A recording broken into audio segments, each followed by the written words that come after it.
The EOS 200D is Canon's smallest and lightest DSLR, but it's packed with some great features to help you learn more about photography and get more creative.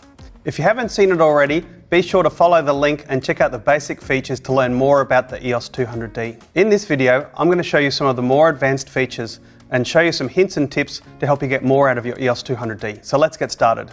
The EOS 200D features a guided display mode, which will help take you through some of the camera settings, such as whether to make your photograph brighter or darker. The TV mode or time value helps you with things such as your shutter speed, whether you want to slow the movement or you want to freeze the moment in time.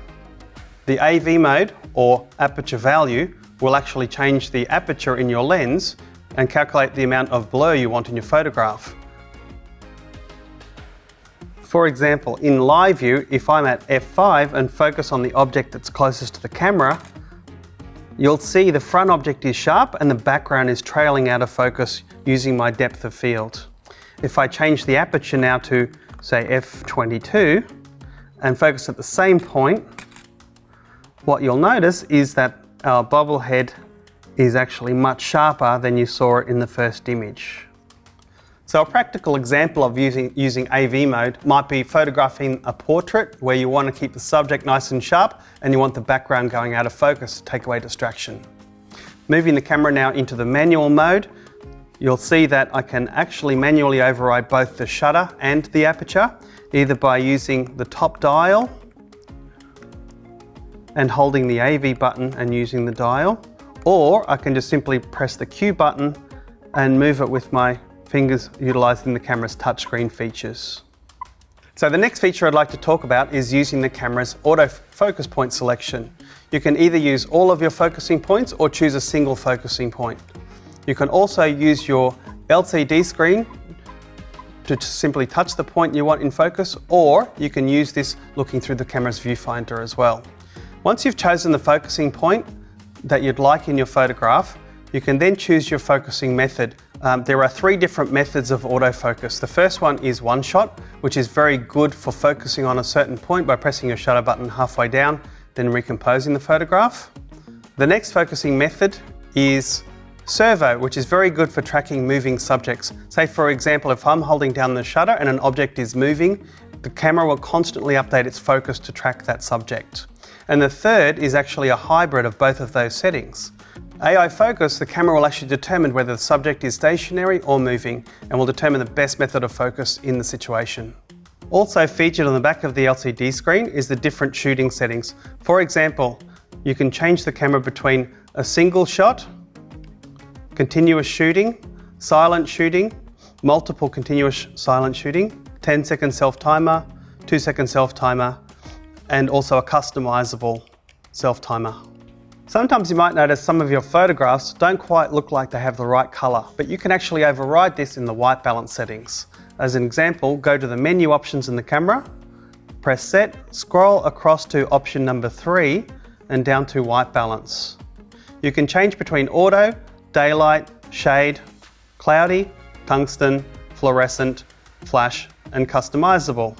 As a practical example, if I show you the 7000 kelvins option, that will warm up the photographs to make the shade look nice and warm. In live view, if you see that, this is what it looks like. Alternatively, when I change that now into, say, tungsten, what you'll find is the Kelvin rating is 3200. It's much lower, and what that will look like in live view is much bluer. Very good for indoor settings where you're using tungsten lighting. It's very much about matching the lighting environment to the correct white balance setting. Also located in the menu options is your picture styles. Simply scroll across to option number 4 and you'll find picture style as the first option. You can scroll between the automatic setting, standard, portrait, landscape, fine detail, neutral, faithful, and monochrome.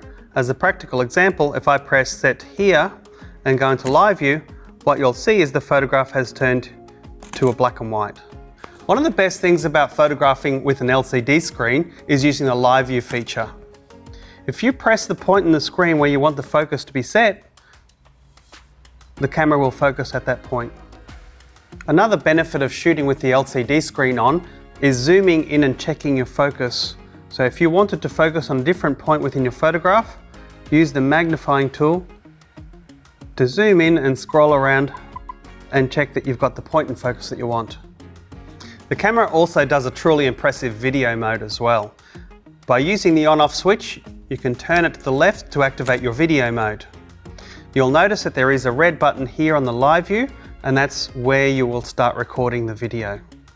Press that button again to stop recording. In the video mode, the camera also features a time-lapse mode, where you can press the menu button, red shooting option, time-lapse, movie, enable. The options you have here of changing the interval time, hours, minutes and seconds. The interval is the pause between the photo being released. I can change that by using the dial up and down, and I can also change the number of shots. Say for example, 350 frames in my time lapse will give me 14 seconds of playback. Moving from the number of shots down to the auto exposure, you'll find the fixed first frame will mean that your exposure remains constant from the first frame to the last frame in your video sequence. However, if you're photographing a sunset or something where the lighting is changing, you might try changing to each frame, which means that the camera will re-evaluate its exposure for each frame. The camera also features raw shooting. You can change the resolution of the file that you're shooting by simply pressing the menu option and set and scrolling through between the different compression applications. If ever you find the camera's not quite doing what you want it to, or you might have activated a feature or a function that you're not sure about, you can always go into the menu option, across to the function settings, and reset the factory functions here. I hope this has helped you get a little bit more out of using your EOS 200D. Thanks for watching the video. See you again soon.